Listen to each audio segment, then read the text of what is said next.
Nama aktor Cinta Bryan tengah menjadi sorotan setelah diduga punya kedekatan dengan penyanyi Gisela Anastasia atau Giselle. Cinta Bryan dan Giselle menjadi heboh saat menghadiri acara pernikahan Luna Maya dan Maxim Butier di Ubud, Bali. Nama Cinta Bryan sendiri bukanlah nama baru di dunia hiburan tanah air.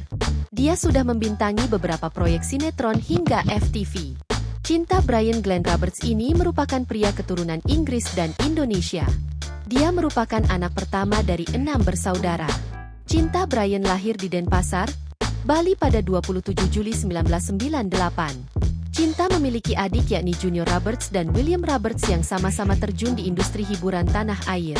Cinta Bryan mulai terjun ke dunia seni peran pada 2017 lalu dengan membintangi beberapa judul FTV seperti Ojek in Love, The Comblang Terjebak Cinta hingga Koki Cantik Bikin Keki. Nama Cinta Bryan mulai dikenal ketika membintangi sinetron yang berjudul Buku Harian Seorang Istri pada 2021 lalu. Cinta memerankan tokoh bernama Dewa yang saat itu beradu akting dengan Zoe Abbas. Download Tribun X sekarang, menghadirkan lokal menjadi Indonesia.